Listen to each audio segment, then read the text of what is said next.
what is the right Yes. way of spraying perfume? I've used perfume for a long time, but I know there's a million people out there like me. And if you're judging me, just Mm, laugh on your own because mm. here we're going to run. What is the best way to use a perfume? So I'm going to embarrass myself on the podcast. I'm the kind of person Yeah. who grew up You are spraying it on my who you're clothes. allowed to. Yeah, I'm the kind of person who's just sprayed on my clothes. But I saw somewhere that that's wrong. But now that Mm. I got you, you're gonna help us. How is the best way to spray a perfume?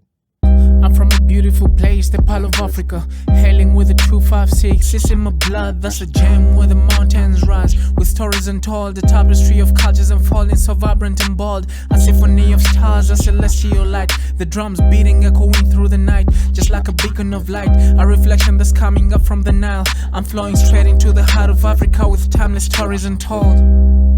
Sup, dog?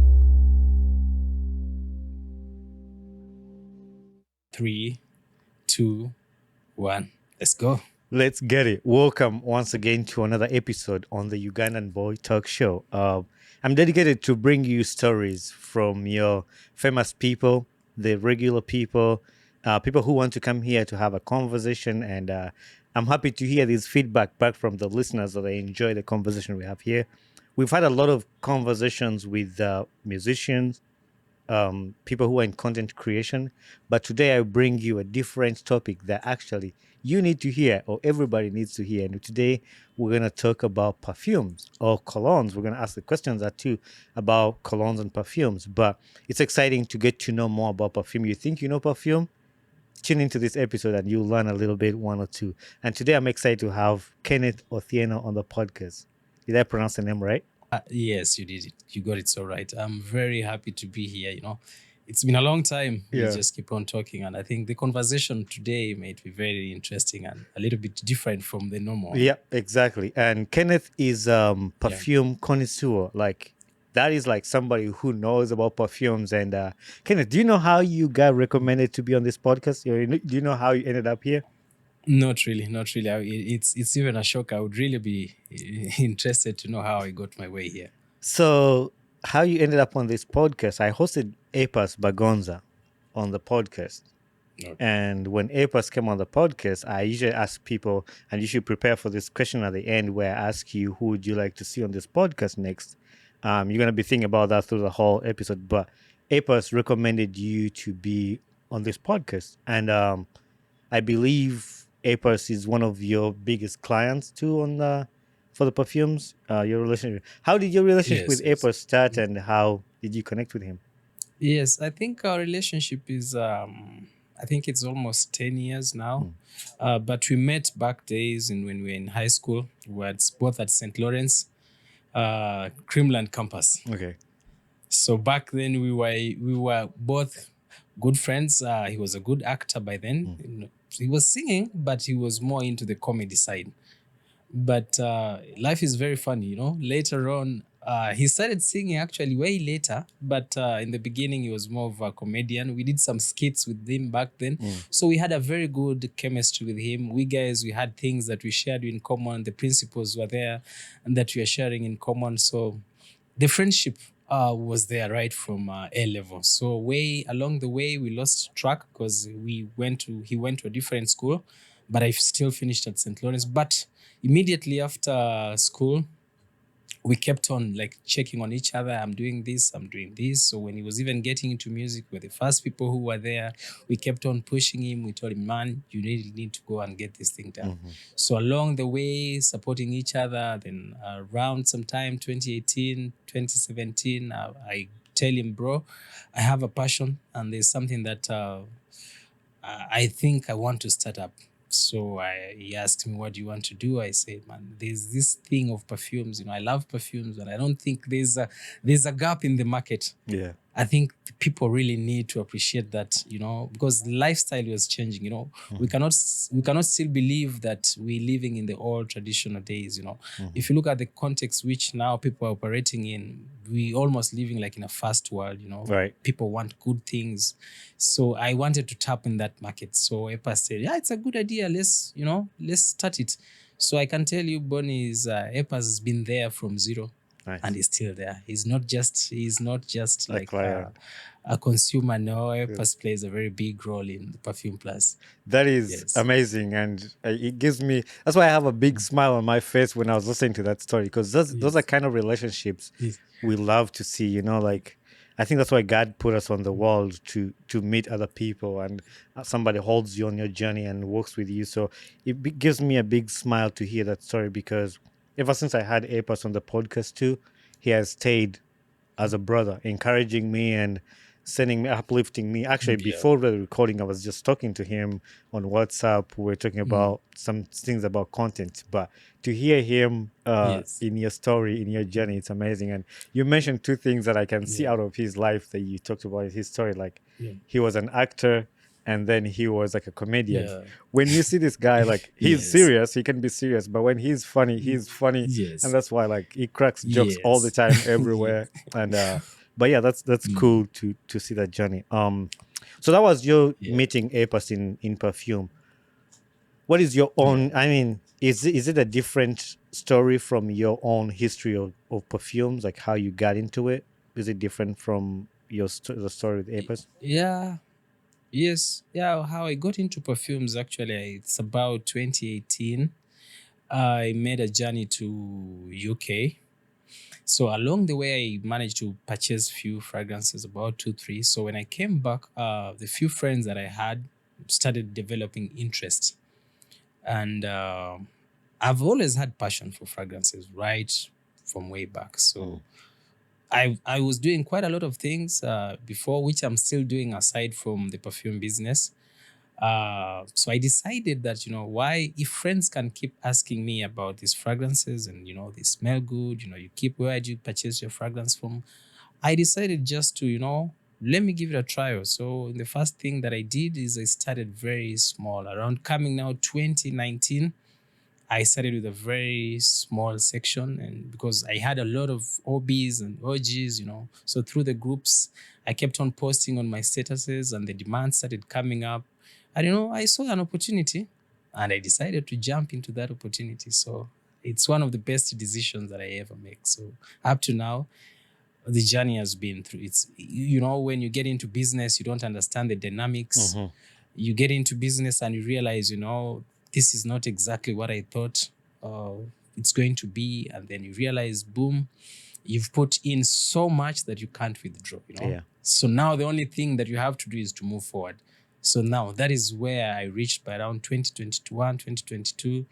I decided now that I've gone so deep, there is only one exit, and the exit is to go forward, which I haven't even reached the exit. So I'm still going forward. And now my head, everything is inside perfume now. So there are a lot of things that I think along the way we shall be sharing.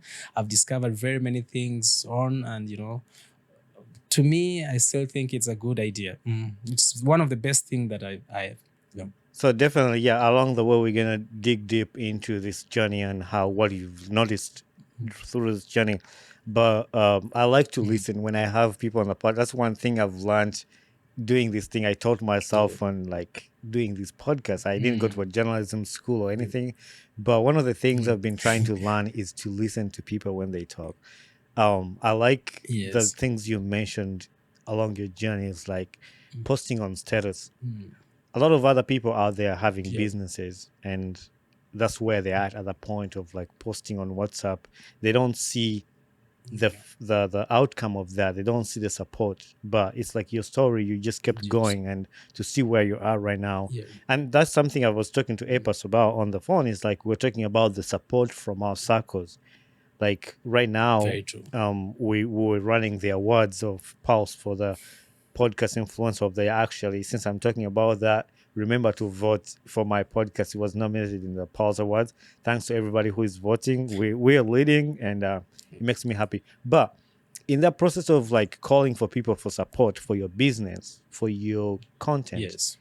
it seems like it's slow. It seems like people are not. You can feel it. Like people, they cheer you, but when you need them, they're not there. So I can understand that struggle of like posting on status, and I'm glad you did not give up. And people who are listening, this is something I want them to pick out from the story. Like we're gonna talk a lot, but listen to his journey. He started from posting on WhatsApp. If that's what you're currently doing, and you're not seeing that work paying off, just keep doing it. Just keep doing it. We go through those days, but just don't give up. Just keep doing it. You never know what's gonna happen. So I like that journey of the perfumes. Before we go into like deep conversation of perfumes, I know we're gonna focus a lot about perfumes. In my introduction, I mentioned something like a cologne and a perfume. Do you happen to know like what makes the Yes. difference of a cologne and a perfume? Yes. I think that is one very important question that very many people have asked me before, and they still ask me up to this very moment. Actually, in your question, the cologne perfume, I would use another word that is very interesting, a fragrance. Mm. So when you talk about the three, the difference is basically in one, if you to differentiate between a cologne and a fragrance and a perfume. So fragrances are mostly used by companies that, companies that make. So others prefer, actually, I would say even in the context of language, I think in the US, they would prefer calling it a Mhm. fragrance, and in the UK may call it a perfume. So I think it's just the connotation, the difference between the two countries. But the cologne, on the other hand, it's normally used, colognes are way, it's more of subtle concentrations. It's like a very soft entry into the perfume world. Deeper later on, I'll be explaining this in details. But a cologne is like something that you can just refreshen up. Something that is way lighter. It's like, I could say it's something that is lighter. It's an entry into the perfume. But perfume and fragrances now it's deep. It's more deep because now you're talking about something that has concentration, and that is why when a question will come later. Maybe if I think I'll have to highlight, because I'll highlight the differences later on. Yeah, it's a lot of like confusion from people like a cologne, and I've had some people say, "Oh, cologne is the one for the female, and then perfume. No, cologne is the one for the No, men, and then perfume is the one for the female." I've had that theory outside when people are saying that. In Uganda. it's just a connotation. Yeah. It's like people prefer. It's like US. You guys call it gas. We call it fuel. Okay. No, yeah, that makes sense. So here we call fuel, yes. So now it's cologne, and then others prefer to. Actually, in Italy, the word cologne comes from colonia, which is from Italy. So they prefer, Italians like to call it colonia. Yeah. Now, in the US, it's more of a fragrance, and in the UK, it's perfume. So it depends just with the context where you are, but they all mean the same thing. Okay. But just that the cologne, in the fragrance world, we make it look more of like a lighter version. It's like an entry to perfumes. Okay, that's yeah. You broke that down very well. And that reminded me, Yeah. before we get deep into it, back when I was in Uganda, we like to Yes. smell good. When you're a teenager, you want all the girls to know your perfume, and it's good to smell good. It's one of like, it gives you a plus for those of you who are out there like trying to attract. I mean, girls like men who smell good, and men like women who smell good. Everybody likes somebody who smells good. But I remember when we were in high school, we would buy these perfumes off the street, and a lot of people are doing that in Uganda, and it's not a bad thing. But and I mean, I'm not gonna say it's not a bad thing. It's because it's not a real perfume. I wanted you to highlight that there's a lot of perfumes like people buy on the streets, and some of them are mixed with water. Some of them, like, how can somebody tell a fake perfume, and what some advice do you give to somebody to find the right perfume? Yeah, it's that is a very interesting question again, because now the question is finding a right perfume is one tall conversation that somebody must have within himself. Because one, when you want to find a right perfume, is you need to understand exactly what you're getting into. Why do you even want to have the perfume in the first place? Because most people just buy perfumes for the sake of buying perfumes. Because now I've run into some few notes here, I've run into some few coins, then you have the idea that I'm going to buy perfumes. But in reality, when you want to buy a perfume, there are questions you need to ask yourself. One of the questions that you need to ask yourself is, why am I buying this perfume? Because in the context I sit is, you ask yourself question is, are you buying a perfume for the office? Are you buying a perfume for the club? Are you buying a perfume for the gym? Are you buying a perfume, a one-night stand perfume? Are you buying a perfume for a date? Yeah. So once you understand the reason why you're buying a fragrance, because I'll tell you later that sometimes the fragrances I bought are influenced by the occasion where I'm going. So you need to understand that when you're buying a perfume, what is the motivation between buying the perfumes? Are you buying it because you just want to smell good? Are you buying because you're stepping out? Because we have perfumes for the club. We have perfumes for the office. We have perfumes for the gym. We have perfumes that you can wear on a date. So when you're buying these fragrances, when you identify the real reason behind it, then you can now say, okay, fine, I'm settling for this fragrance because I'm going for a date. I've had situations where maybe sometimes you're preparing for a date and you just want that perfume that would speak loud, that perfume that, very, it's, like one perfume, I call it a one night stand perfume that you want to leave a trace behind, So that one perfume that I would wear for that special moment. Now I have such kind of perfumes as well. So when you even, a question that again you brought in is about knowing how it's fake and how it's original, because what I realized, actually use a very good analogy where you said sometimes people run downtown and they find adulterated fragrances.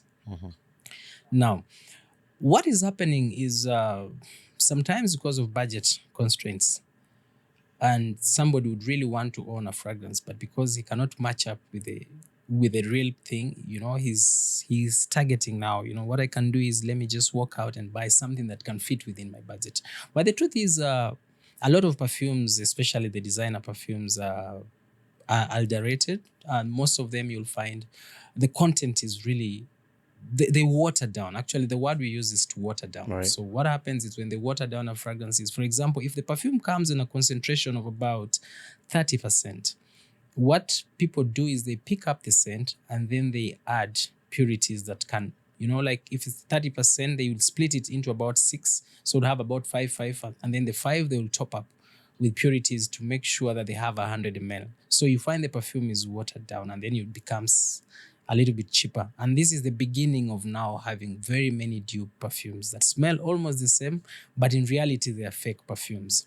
So there are very many ways you can tell if these fragrances are original or if they're fake.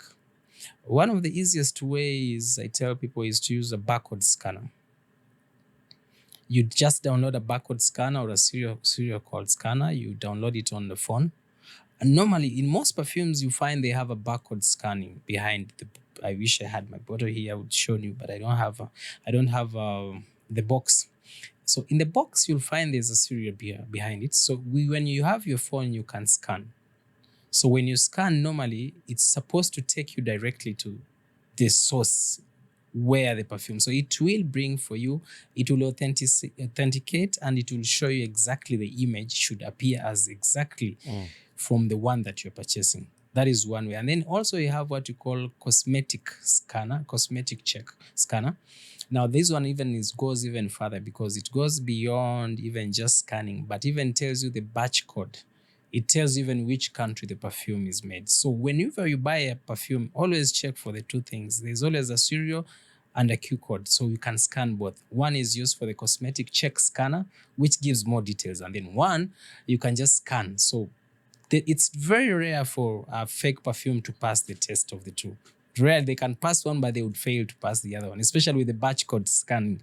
That one tells you even which country, which batch number, which year. So in most cases, they fail to get this. Yeah. Now, the third thing you can check is sometimes when you buy these fragrances, there's always a small difference between the original bottle. And so you have to be very careful when you're buying. For example, and let me just demonstrate with this perfume. For example, this is Creed. So normally you would just want to check. You'd want to check the top, check even the wordings, check below.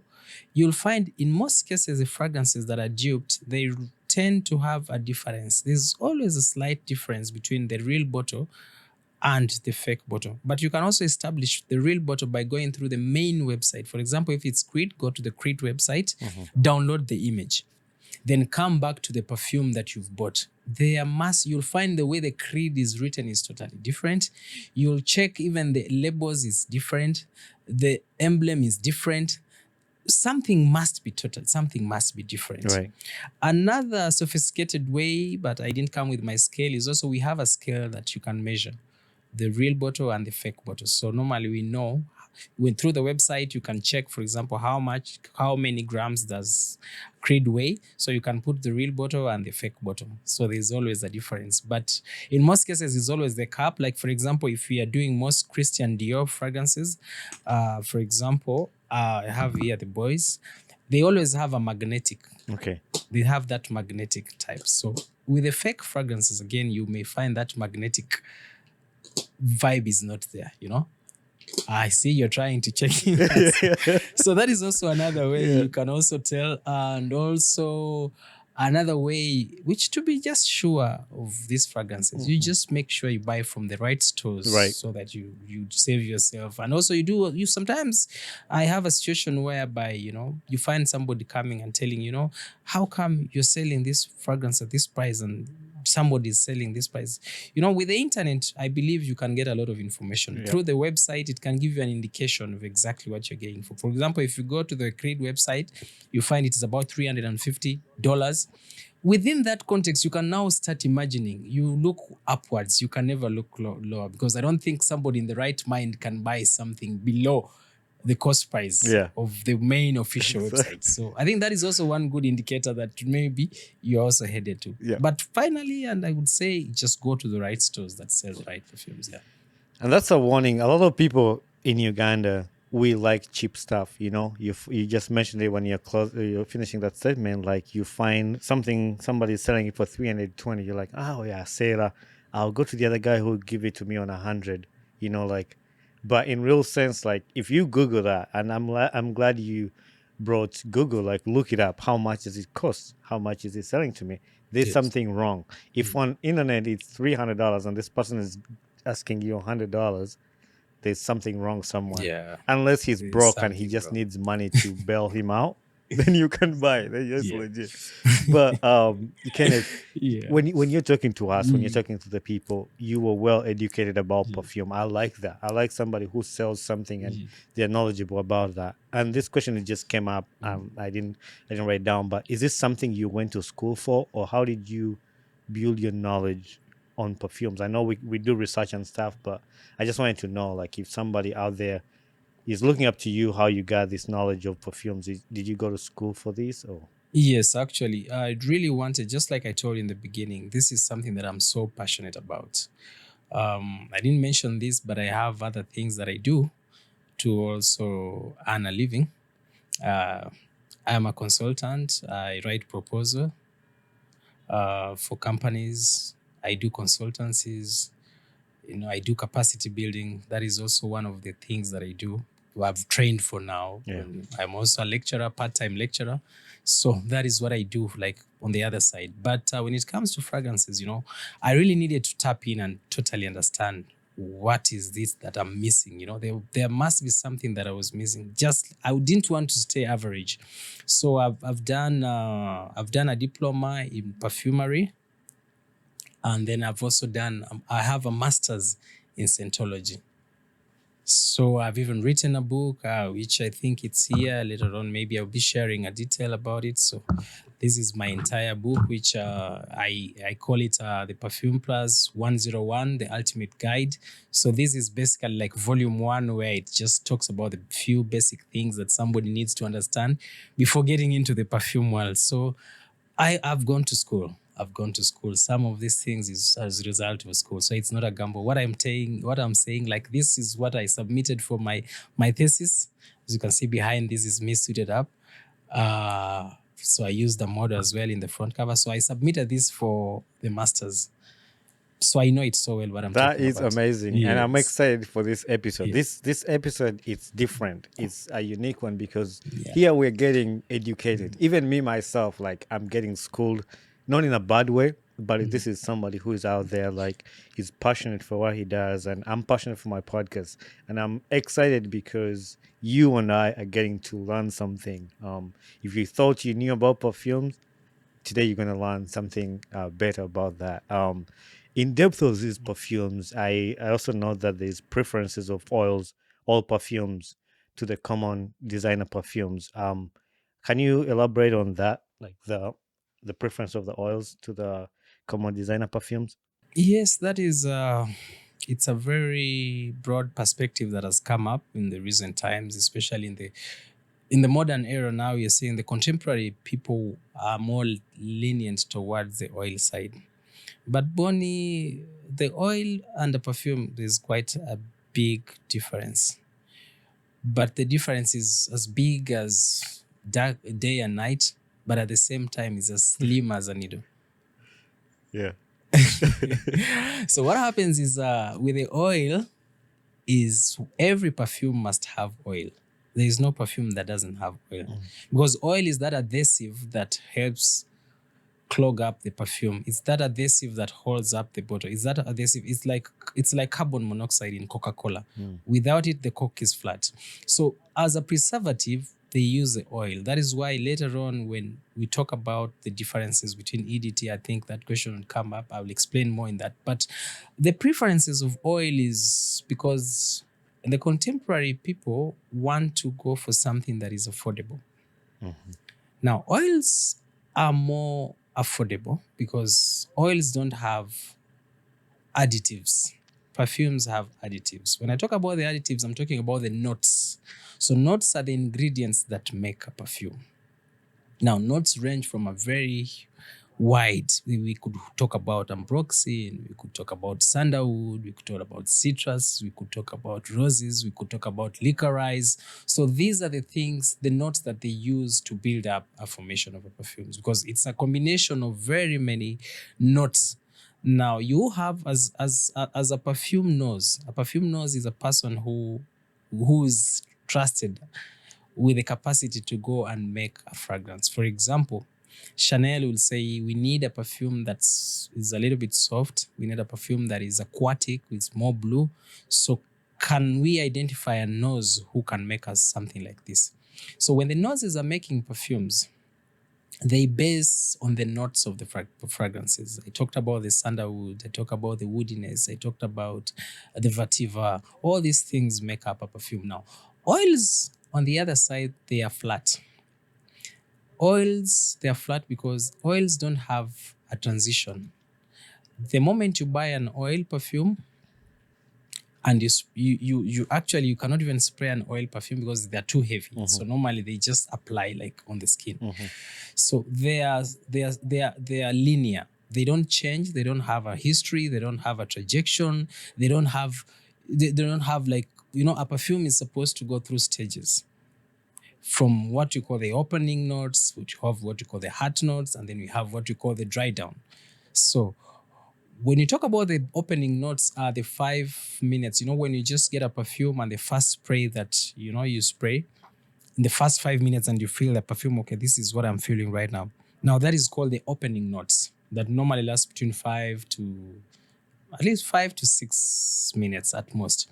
Then after that, the perfume goes to the second stage, which we call the heart notes. So the heart notes, or the middle notes, it's where now the perfume starts settling down on your skin. Now, when the perfume starts settling down, we call it the middle notes or the heart notes. So you'll find that if the perfume was starting maybe with an opening of ambroxine, or maybe it was starting up when it's a little bit acidic or citrus more. Now you find the perfume starts settling down and it's more yummy, Now that is the heart note. And then we have finally what we call the dry down. So the dry down is when the perfume has matured. Now, when the perfume mature, we call that state the dry down. So the dry down happens when the perfume finally gets its stage of maturity. In the dry down is where now you are able to identify that, okay, fine, this is so much of vanilla, this is so much woody, this is honey, this is sweet, this is roses, that is the heart note. Now, all this journey I'm talking about, it can never be experienced with an oil perfume. Yeah. If you've noted, when you spray an oil perfume from the beginning to the end, it will smell the same. There is no transition. It's the same thing. So they are very basic. Now, two, the oil perfumes are very cheap. It's one thing that you can go, they can put in measurements, you have those small tins, they can add in. So they're always between here, we sell them between 10,000, 5, 10, 20, like that. So for a common person, it's more easier because remember, some of these oils smell almost like the perfumes, but it's just that they have a dry, they are just straight. They don't have like transition. So somebody would prefer rather than spending about $100, $200 on a fragrance, you would rather go to buy something that is cheaper. So the premise in which people buy these fragrances is just based on economy. Yeah. It's like economy is like we are just buying it because we don't have money. So let's find something. But the honest truth is, if given chance, I'm yet to see somebody who's comfortable with an oil perfume. Yeah. They always want the real perfume. So I think it's just a question of the economy and financial constraint that makes it easier. They're more easily available. You can pick them in the quantities that you want as opposed to fragrances. No, yeah, you broke that down very well. And again, I remind the listeners, like, this is deep. Like, this is a different kind of podcast, which it requires you to have the same passion. And if you want to learn about perfumes, I know a lot of people. I have a lot of friends who are into perfumes. Even you've used perfumes for your life. I've used them for my life. And this next question is, I'm going to ask it for myself and 10 other people out there. You've talked about spraying perfumes. What is the right way of spraying perfume? I've used perfume for a long time, but I know there's a million people out there like me. And if you're judging me, just laugh on your own, because here we're going to learn what is the best way to use a perfume. So I'm going to embarrass myself on the podcast. I'm the kind of person who grew up spraying it on my clothes. Who you're allowed to. Yeah. I'm the kind of person who's just sprayed on my clothes. But I saw somewhere that that's wrong. But now that I got you, you're going to help us. How is the best way to spray a perfume? Thank you so much for this question. I think this is one question that ponders around so much, and people, I think, for a long time, they totally don't understand. But the makers of these fragrances made them for our bodies, not clothes. So one of the mistakes I think we shall share later on in details is, one of the mistakes that we do is perfumes, first of all, they are not sprayed on clothes. Perfumes are supposed to be worn on the body. And I'll give you a reason why. The perfumes, like I talked about the transition from the opening notes to the dry down, is supposed to settle within your skin, because the skin has a point of perspiration. And when the body chemistry reacts to the perfume, there is a way. That is why you'll find like you could have the same perfume, but two of you are spraying the same perfumes, but one is smelling better. I'm pretty sure you've had a situation where you have the same perfume, but it works for you, but it doesn't work for someone else. So the reason why is the body chemistries and our body odor are designed in such a way to bring out perspiration that interact and interplays. Your allergens, the body allergens, are supposed to interact and interplay with the perfumes. So when the two interact together, then they give a projection. Like we talk about it later, there's what we call a projection, there's what we call a sillage, and then there's what we call a longevity. So when you want a good projection to come out, it's advisable that you wear your perfume on the skin. Now, when you wear the skin, you give your body a chance to react, to interplay with your allergens, to give out the best scent that you'd really want out. And well, it can be argued out that you can still wear it on your clothes, but personally I feel like the best way is to wear it on the skin. And then even then, as you're wearing on the skin, I think I have the concentration points where I insist that sometimes it's good, if you want your perfume to really give out the best, there are spots that you're supposed to wear the fragrance, not just every part of the body, because you may end up even spraying behind things you're not supposed. I've seen a situation where somebody sprayed in the back, which is funny. So we have 5. I advocate for 5 spots. One of the spots that I really would love, Bonnie, next time I want you to try this magic, because for the viewers who are watching, the 5 spots that I really advocate for is 1 behind one ear. Then you can do it on the second ear, behind the, and I'll tell you why. Then you see in the chin down here, you can do here. Then behind here, you can do.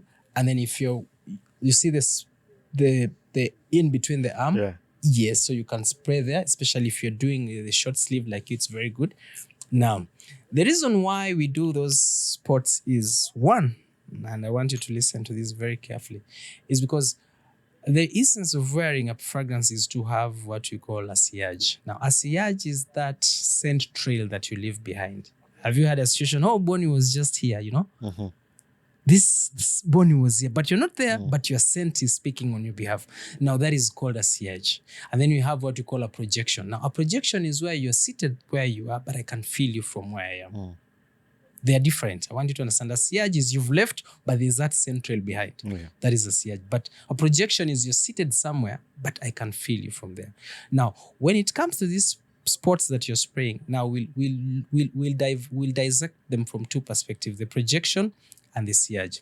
Now, the reason you spray behind the two ears is because, assuming you're walking into a room and there's fresh air coming behind you, so you assume the fresh air will hit your ears and the person in front of you will feel it. Now, if there's someone behind you and the fresh air is coming from front, it can come, hit your chin, and it leaves somebody behind. Now, that is the real. And the reason why you put them in the arms is because, like I told you, the concentration and the allergens of the body. So as you're walking, remember, you keep on holding, Opening. unlocking, opening. So when you unlock, you let the perfume out. When you close the perfume. So as you're walking, it keeps. So that is the essence of enjoying the fragrances. And then even as if you will still insist, because of people who are so hyper, they really want to go so deep and they want to spray it on clothes. It's not so bad. I hold my opinions to myself, but you can still do it. But even when you're spraying to yourself, don't make a mistake of spraying the perfume next to you. Always give it a distance, like far distance, you see. The reason why you do that is because most perfumes, actually, if not all, they have oils. You can stay in your clothes. So when you do it from far, you give the projection a chance to occupy the whole entire. But the 5 spots I've mentioned, I think those are the key areas, and I think I've justified to you very well. Now you understand totally why the 5 spots matter. And when you spray that, I'm pretty sure you'll see even the longevity of the fragrance, and you'll see an impact. The reason why I don't like a perfume being worn on the shirt is because the shirt is baseless. You deny the perfume an opportunity to interact, to interplay with your skin, with your allergens, to give out the projection that you want. The skin will give you that, but the shirt will not give you that. I think we are clear on that. Man. I keep reminding the listeners who are tuning in, like, man, this is deep. This is deep. And that is really good. And the way you explain all that on how to apply the perfume, definitely it's going to change my life. And I think it's going to change a lot of other people's lives out there. And this is something new to me because, And the other thing I noticed, like, you might not have said it, but like I feel like some perfumes will stay in your clothes depending on what color of clothes you're wearing. If you spray them there, because I've had that happen to my shirts. Like if you spray them direct on your shirt, it will create a spot and that thing will not go away. Yes. So so you just use the technique of spraying from a distance to make sure that you don't have that. Earlier on, when you were explaining the all perfumes, you touched on something called EDT or EDP. Do you mind telling us what that means and what's the difference between the EDT and EDP perfumes? Bonnie, that is a very interesting question. I think you got to mention it because there have been a lot of drama. There's been a lot of talks about EDT, EDP. And today, I think, let me air out this for the listeners out there, because some of the choices that you make when you're buying fragrances depends on that EDT, EDP, as you call it. So basically, EDT is an abbreviation of a word which is eau de toilette. So it's a French word which is eau de toilette, and then EDP is an abbreviation of eau de parfum. So check your bottle very well. They must be indicated there. There's an EDT, EDP.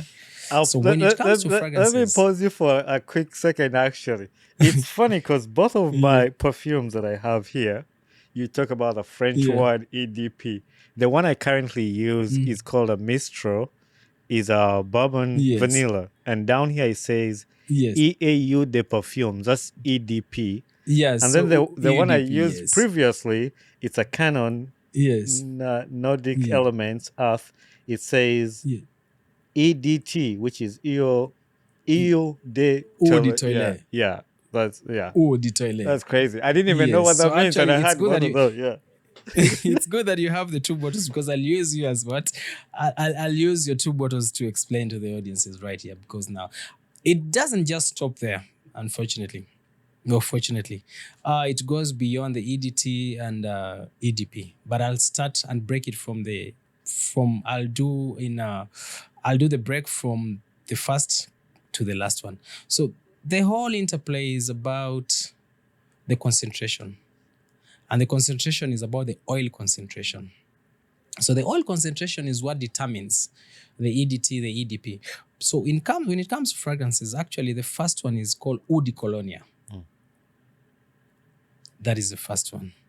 Stroke the Eau Fraîcheur.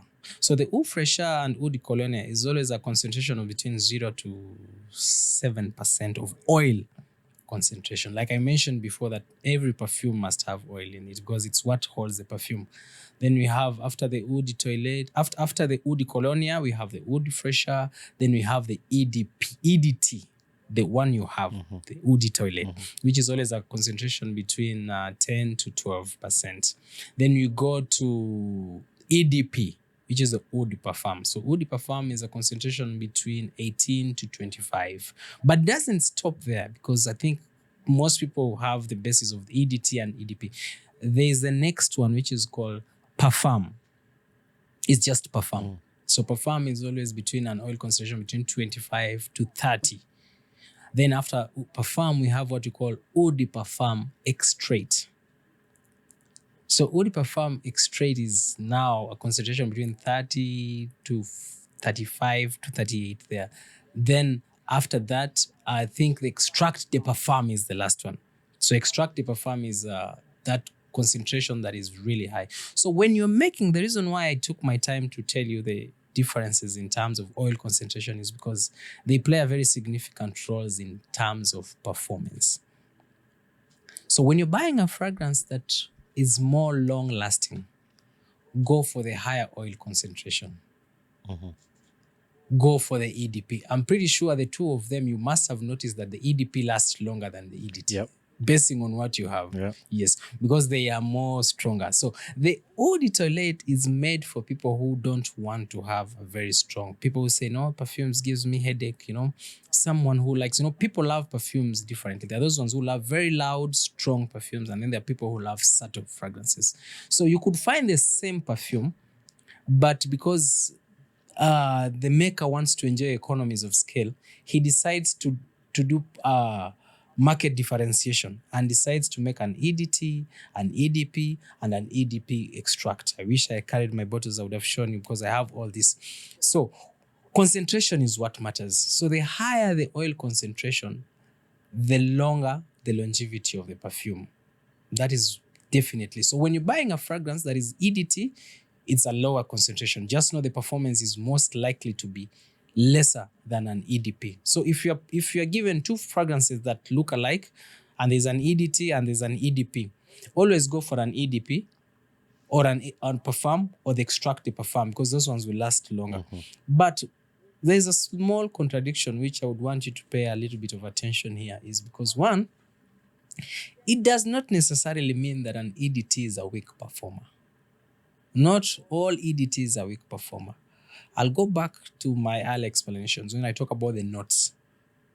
So the point is, when you're confronted with a perfume, the same perfume that has the same, for example, you mentioned you're using, what is the name of the other perfume? The EDT one? The EDT is it's a Canon. It says Canon and then Nordic elements. Nordic elements. Yes. So for example, if you're confronted with Canon perfume, and there's an EDT and there's an EDP, always go for the EDP because it's going to last longer than the EDT. Yeah. But sometimes you can find an EDT that is lasting longer than an EDP, but of different notes. I hope you're getting here.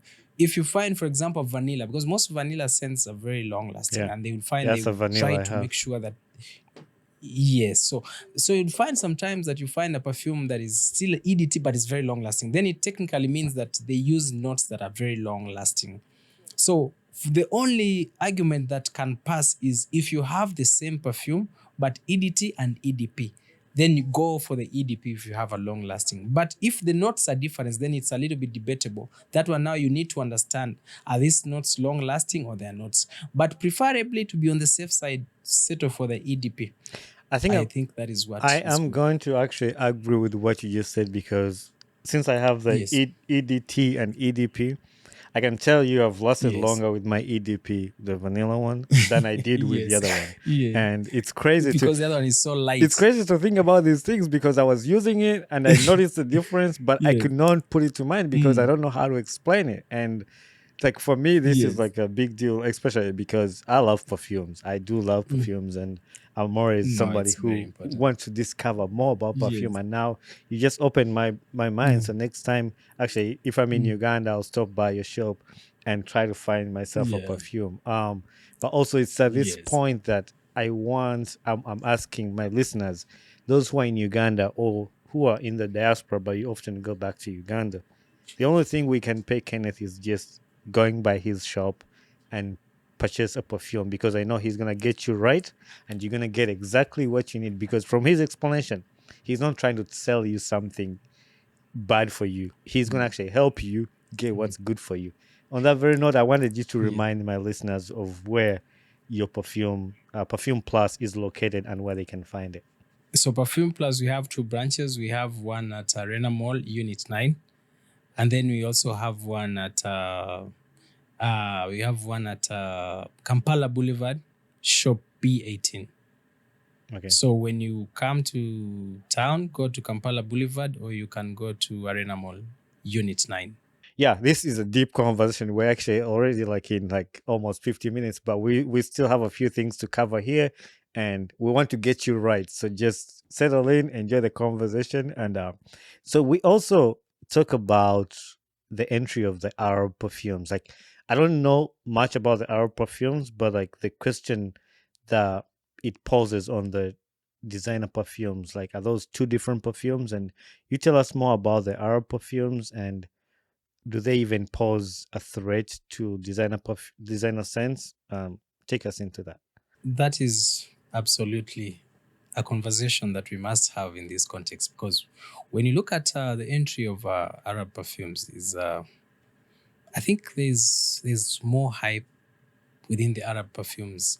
There's too much stories about Arab perfumes. There's too much that is being said a lot about Arab perfumes. And if you look at it in the beginning, and if you look at it historically, I think one thing that you must note is the origin of perfumes is right from Egypt.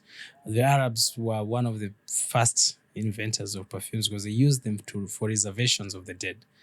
That was the origin of perfume. So it's one thing to play semantics between, okay, fine, who's the beginner, why Arabs are taking over. No, Arabs are not taking over. Arabs have been there. They have been there. They are the initiators of perfumes in the whole world. But now there's a question that is coming in. What, like the question you brought it forward, like, do they pose a threat to the designer perfumes? First of all, I want to first give credit where it's due, because if you're working on the context where you look at yourself from the financial constraints, I think Arab perfumes would give you that chance to entertain yourself, chance to find something that can work within what you have in the budget, because most of them are cheap. They're not expensive as a designer. Two, Arabic fragrances are more longer lasting than the designer. Not all, but technically speaking, if they share the same notes, you'd find like Arabic perfumes are more stronger than the more longer lasting than the designer fragrances. And even the accessibilities of them, they find they're more easily accessible. But contrary to the other designer side, we could look at designer side from the quality which they present. The designer fragrances present a lot of quality in them. They have gone through a lot of they've gone through a lot of KPIs. They've been taken through procedures, SOPs.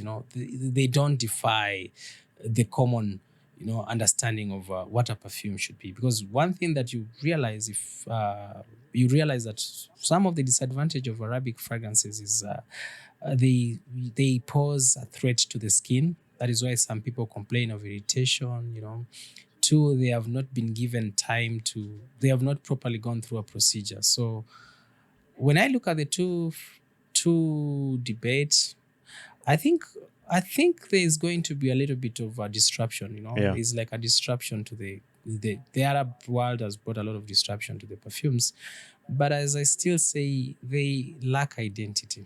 I'm sorry to say so, because most of them you'll find they tell you this one smells like Creed Aventus, this one smells like the Joe Malone, this one smells like so they lack identity.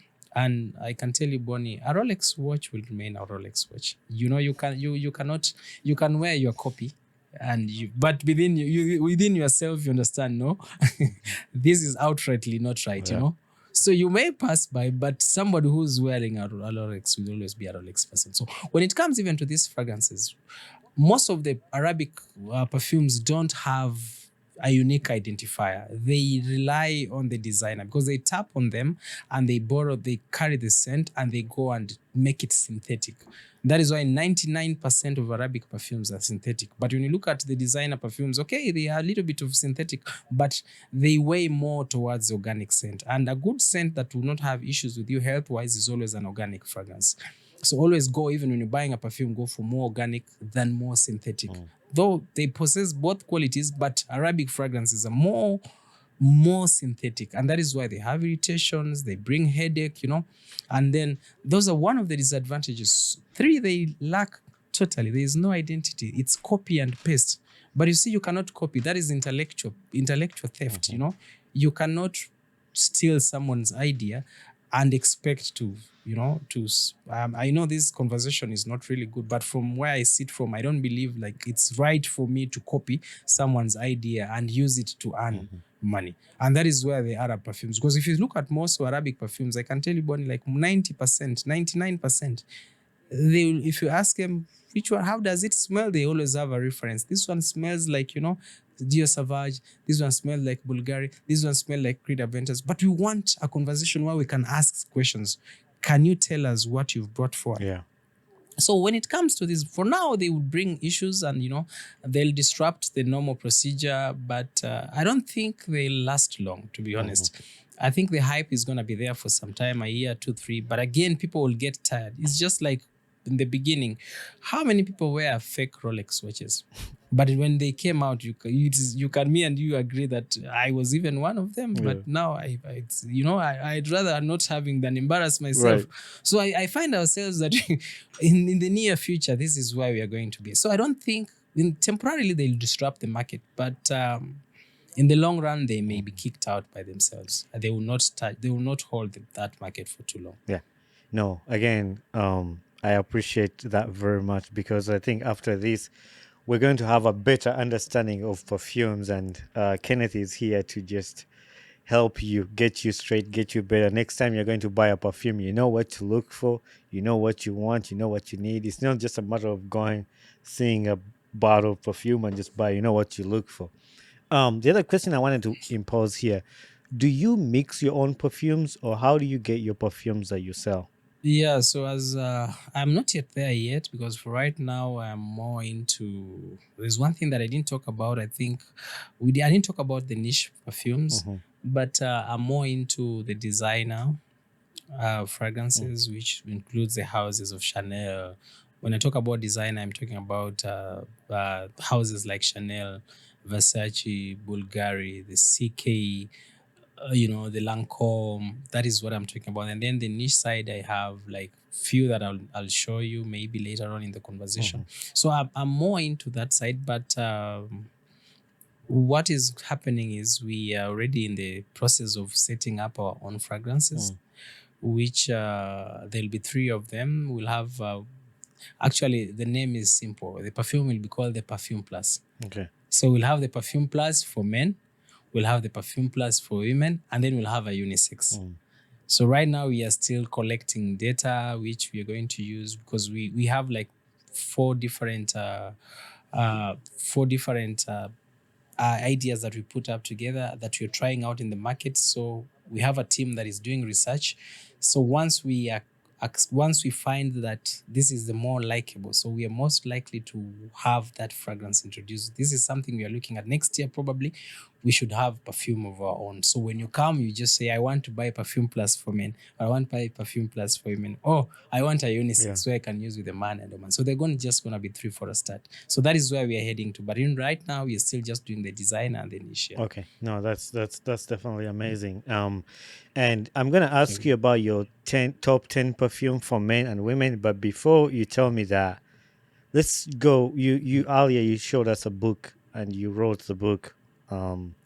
What Yes. pursued you to put these things in writing? That you basically, and I'm sure some of the stuff you talked about here, there in the writing, like, but and you say that was your thesis from school, but like, what pushed you to put that in writing for people? Maybe what you looked at when you're writing the book. Yes. So when I started to dig deep about the book, actually the book is here. Mm-hmm. Yeah. So when I started to dig deep about the perfumes, I started realizing that there are a lot of gaps that we had in terms of our usage of perfumes, our understanding of perfumes. So somehow I developed an idea like, why don't I also share this with people? Because I believe there are people who are more interested into also learning and understanding these things. And then I realized, why don't I document these beautiful ideas that I have rather than having them and leaving no legacy behind? Because you cannot rely on rumors. Let me be the first person, maybe in Uganda. I don't know if someone has ever written, but in my understanding, I think I'm one of the first person or first people who've wrote about it. So I said, let me be the first Ugandan who's documenting Mm-hmm. something that has not been heard before. So I had to do a lot of vigorous reading. I had to go back to the history. Actually, what I'm telling you is not even it's not even a quarter of what is In the book. what is in the book, Yeah. Yeah, because down when you go in the book, I talk a lot about there's history. I talk about the history of perfumes right from behind.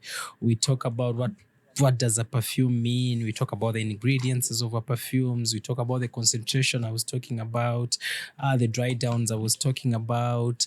We talk about the common mistakes, which I think you should ask me that question. We talk about the perfume glossary, and this is where it gets even more interesting because for you to understand, there are people who have deep understanding when it comes to perfumes, and I've had these situations before.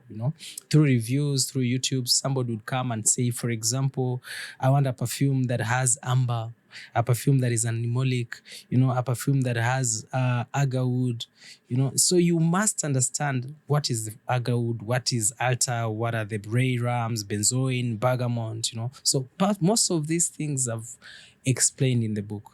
So the book basically was it's passion. I would say Bonnie is not even about money, it's passion because it's about leaving a legacy behind. It can be an academic injustice if I am one of the scholars and I cannot document my own discoveries. Of course, this is volume 1. Volume 2 is going to be more interesting because there are a lot of research I'm still doing, which I will not want to mention Yeah. here for purposes of to protect my intellectual capacity. So, but it will feature in the next. Yeah. It's gonna feature in the next year. I don't want somebody to listen and run away with it. But I've made a lot of discoveries. Yeah.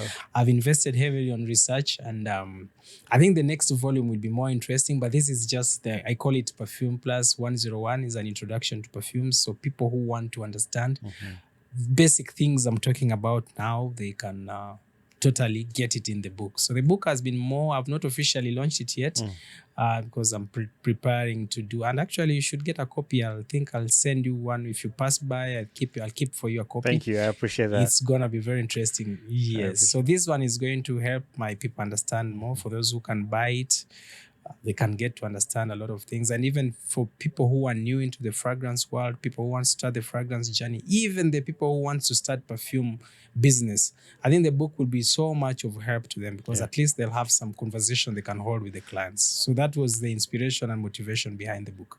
I feel like somebody who has been listening to us from the beginning to this point and listening to you, they can really feel and they can see the passion and dedication you have into this perfume world and what you've invested in it and what it means to you and what it means to you to other people, like when somebody gets something right. And if anybody out there that is more interested in just what Kenneth talked about here today, he has the book and he will give you more information on that when you reach out to their social media or their website about how to get a book. I'm excited to get mine. I'm actually going to come to your. I'll come to your shop next month. I'll come I get it. appreciate it. Yes. And get me a perfume too. I'll come get one. Most definitely. So we have a few questions left on the perfume topic, but you have like Yes.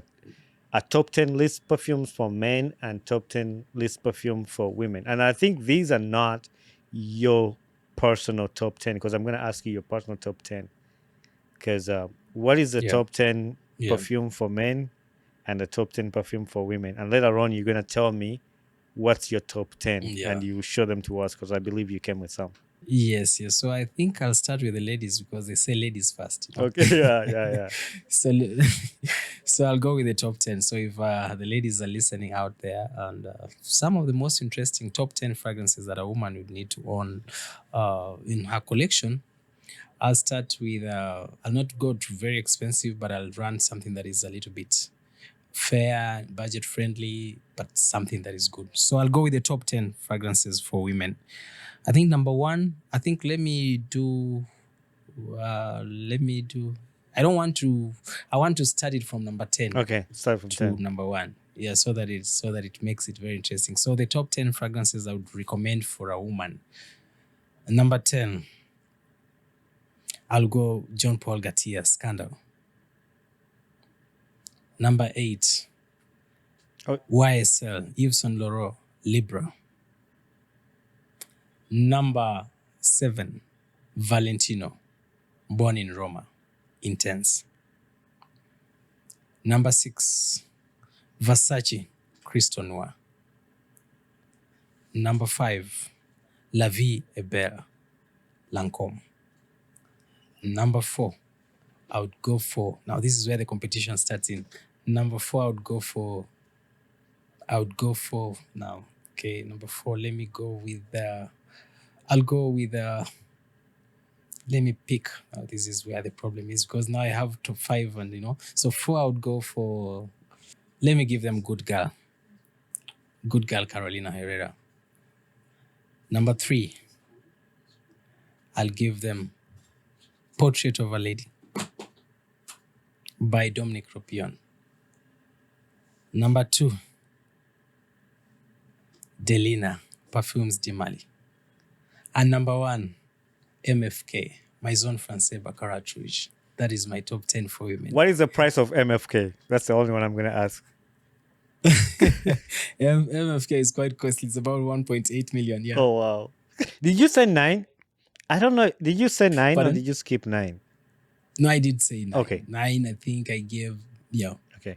I was just making sure. All right. Now we go to the top 10 for the men. Yes. So the top 10 for men, I would start with number 10. I'll give them Mancera, the Instant Crush.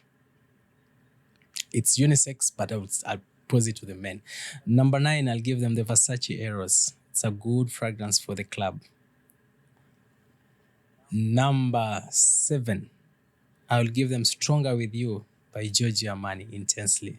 Very versatile fragrance. Number 6, I'll give them Mont Blanc Explorer. Very versatile for every day, any day, anywhere. Number 5, I'll give them John Paul Gaultier, Le Mal. Very good again. Number 4, I would give them Dior Sauvage, the EDP. Number 3, I'd give them Chanel, Bleu de Chanel. It's a very good clean office. Number 2, I'll give them Creed Aventus. And my number 1 fragrance that I would like men to have, if at all they have the time to buy, is Zhajov Naxos. How much is Judge of Naxos? About 1.8 again. 1.8 again. So in the Yes. in your, no, let me first finish with your top 10. I'll say that whatever I'm gonna say. So now that was a general. I don't know how you're Yes. gonna do it though, like picking the top 10 for general and your top 10. So now I want to hear your top 10 perfumes. Yes, and actually, it's good that I came with them. Okay. I have a lot of fragrances. I think they run up to in their hundreds. Okay. So it is even it's unfair for others, but because I'm limited to 10, it doesn't mean that others are not good. But because you've tied my hands to 10, so I Yeah. think I'll go with my top 10. And these are my personal preferences. I'm not paid to say so. It's just that I attach value to them. So my number 10 is Roger Elysium. This is my top 10, Roger Elysium.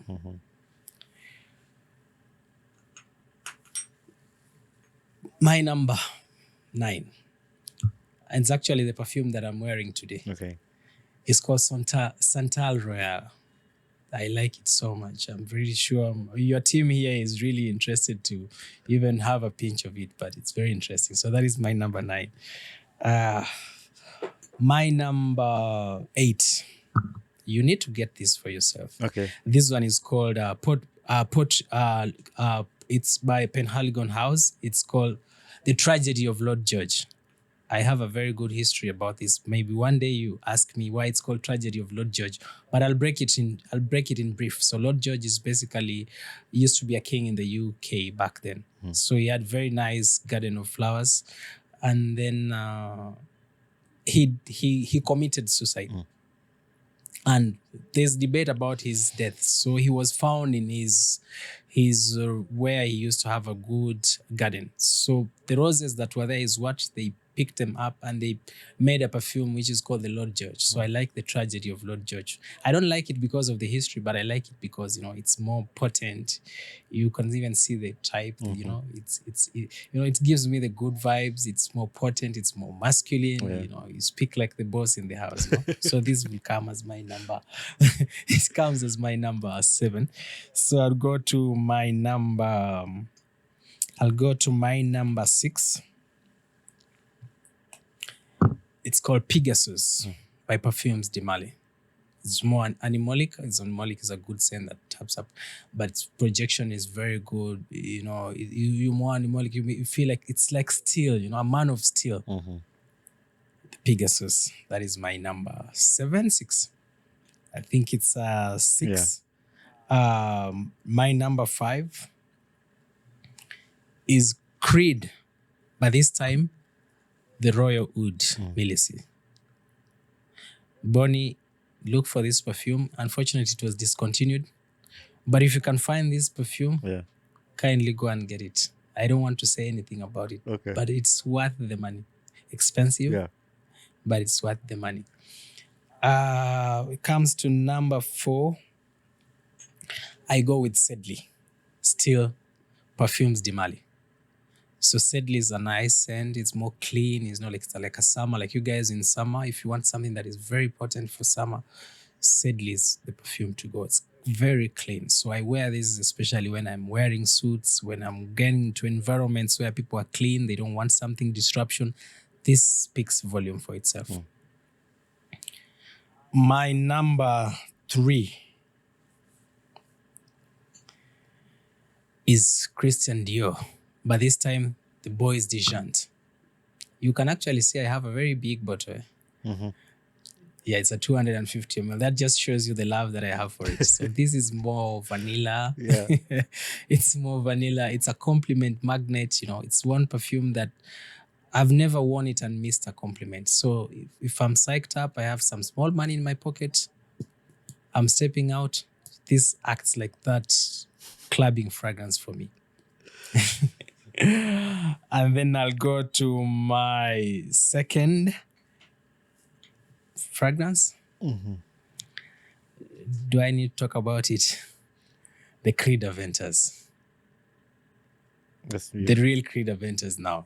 Yes. So this is one fragrance that I would never stop wearing. The year is 1760. But up to now, you can see how many days and how many years have gone. Yeah. But Creed Aventa still remains one of the freshest. This is the most duplicated perfumes. This is the most perfume that Arabs have really done injustice to him. Sometimes I really feel so sad that I can walk in when I'm smelling the Creed Aventas, and you walk in and you find too many dupes. So people can't even start differentiating you who's wearing a Creed Aventas and one who's wearing one called Club de Nuit. So this is always my second best perfume.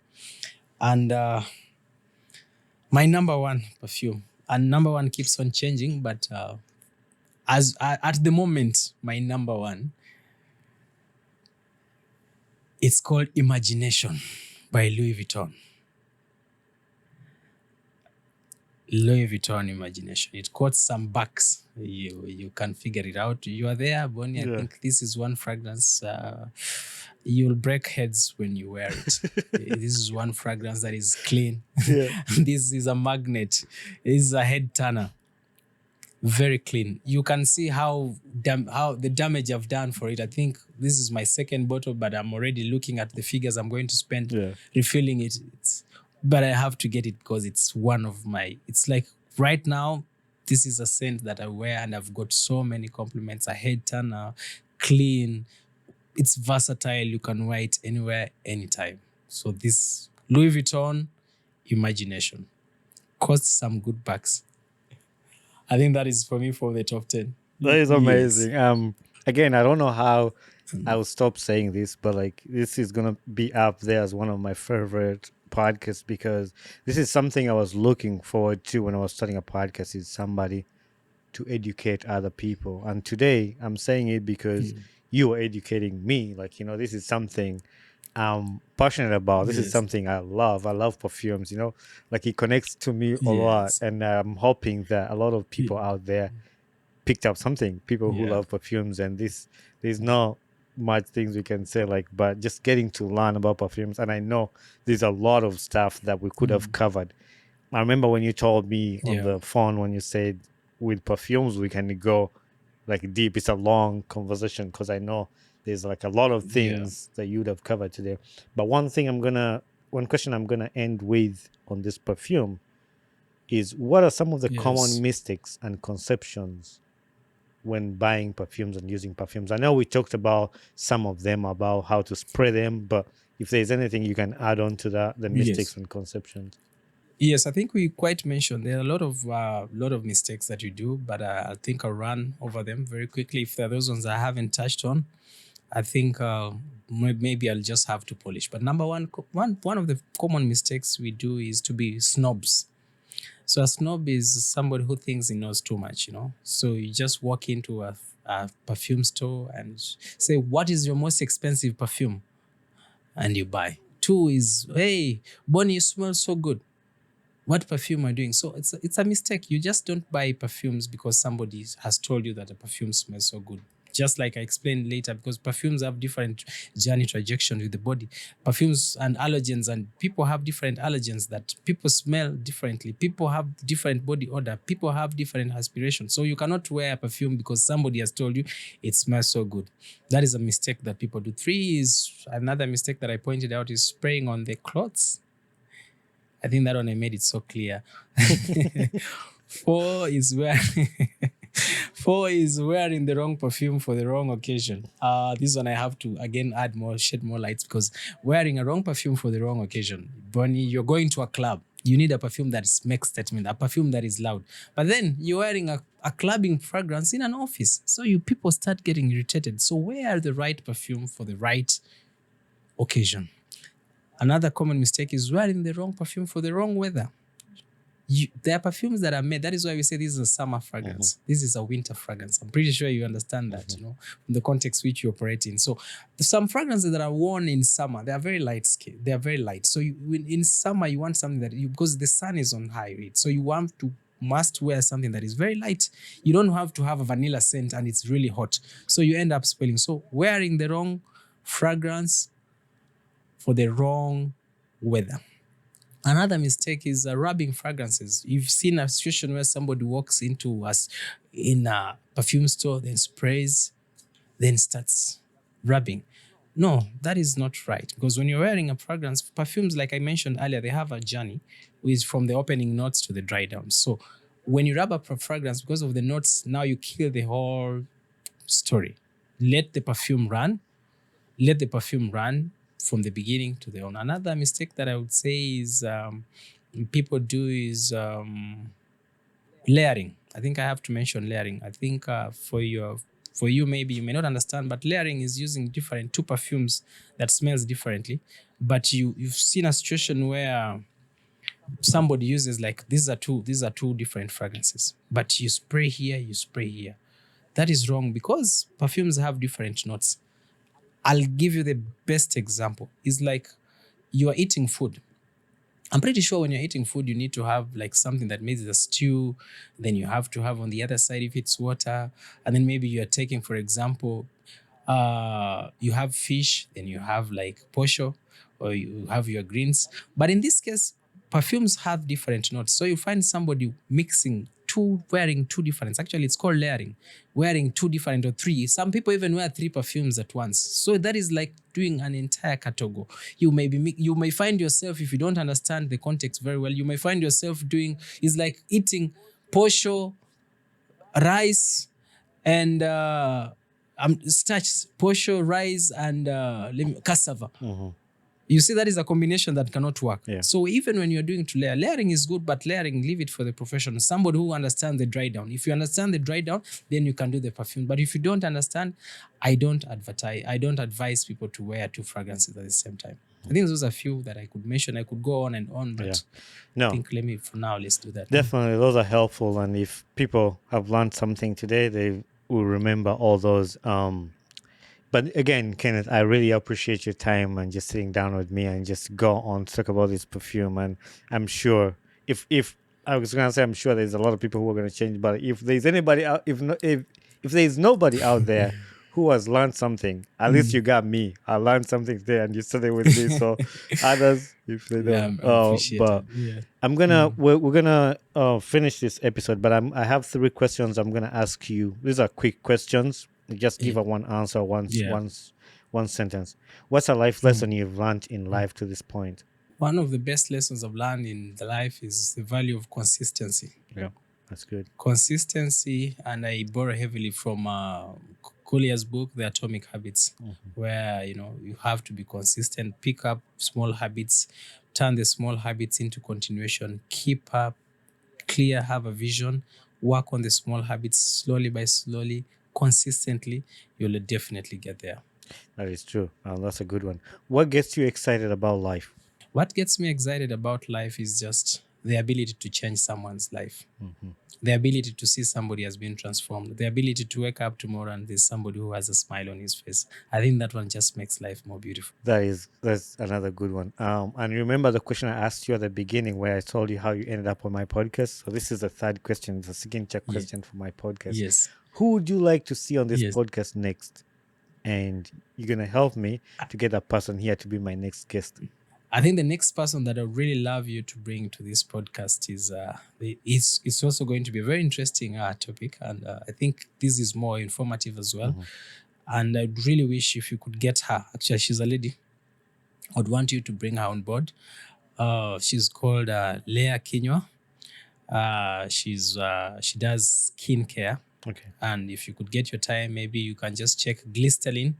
You could see some of the context. She's really good with skincare. She will tell you a lot about skincare, from how you do your skin type.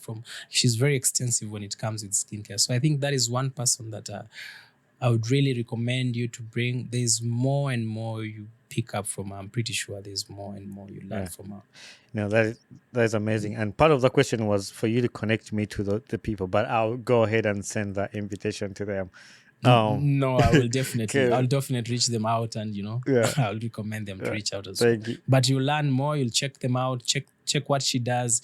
You'll see a lot of things. I'm pretty sure you'll bring her to this podcast. That's amazing. And I love these informative podcasts because it's with a goal, it's with a purpose to just inform the people about something. I mean, it's always good to sit down and laugh and joke around and but sometimes it's good to learn something. At least you don't put your 1 hour to waste it's something Yeah. that you've learned. Yes, actually, before I even go into that, I think there's one thing that I didn't begin with, and I feel I cheated myself on in the entire interview. I have a motto. One of the slogans that I love using is for the Perfume Plus. Actually, is the power of persuasion is stronger than words. I'll repeat it again. The power of persuasion is stronger than words.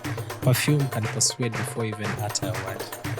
Your scent can speak before you open your mouth. So the power of persuasion, which comes from perfume, is stronger than words. Hey there, my name is Bonnie Chibuka, the podcast host of the Ugandan Boy Talk Show. Thanks for watching and listening to my podcast.